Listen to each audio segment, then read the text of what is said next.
5 seconds to go.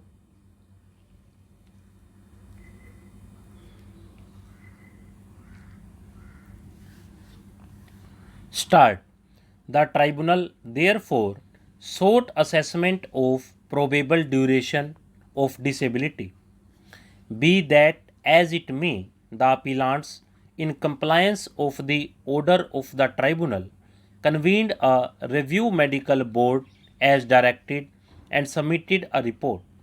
The tribunal noted from the Resurvey Medical Board dated 11th April 2019, held pursuant to our order dated 2nd November 2018, placed before us, it is seen that the applicant's disease, right partial seizure with secondary generalization 345, has now been considered as remained static, and the degree of the disability has been assessed at 20% for life with effect from 8th April 2019.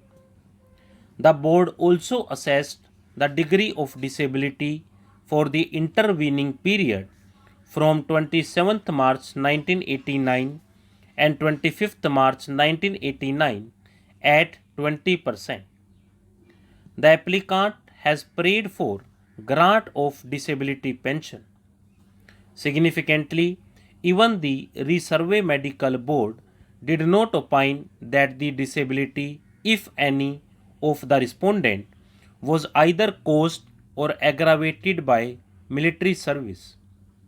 Even otherwise, the question of entitlement of soldier to disability pension cannot be determined on the basis of medical examination conducted 20 years after his discharge. The tribunal does not sit in appeal over the expert opinion of a medical board holding that the disability suffered by a soldier was not attributable to or aggravated by military service. There was no reason for the tribunal not to accept the opinion of the Release Medical Board held on 30th January 1997, and no reasons have been disclosed. In the absence of any finding of infirmity in the decision making process adopted by the Release Medical Board, there could be no reason to direct the constitution of a Resurvey Medical Board, and in any case, not after 2 decades from the date of discharge. The tribunal relied on the judgment of this court dated 13th February 2015 in Civil Appeal number 2904 of 2011, Union of India versus Rajbir Singh, heard and disposed of along with 23 other appeals.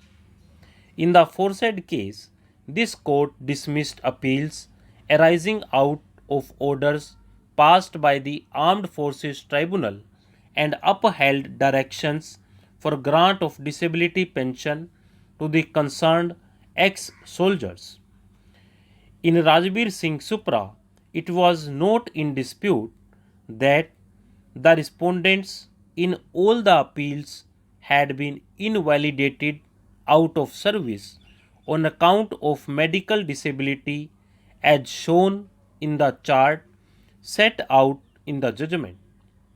The judgment in Rajbir Singh Supra was rendered in the context of invalidation from service on medical grounds having regard to the provisions of the entitlement rules for casualty pensionary awards 1982, hereinafter referred to as the entitlement rules.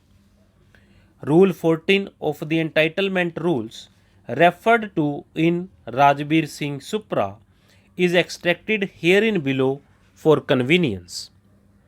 Cases in which it is established that conditions of military service did not determine or contribute to the onset of the disease but influence the subsequent courses of the deceased will fall for acceptance on the basis of aggravation. A disease which has led to an individual's discharge or death will ordinarily be deemed to have arisen in service if no note of it was made at the time of the individual's acceptance for military service. However, if medical opinion holds for reasons to be stated that the disease could not have been detected on medical examination prior to acceptance for service, the disease will not be deemed to have arisen during service. Stop.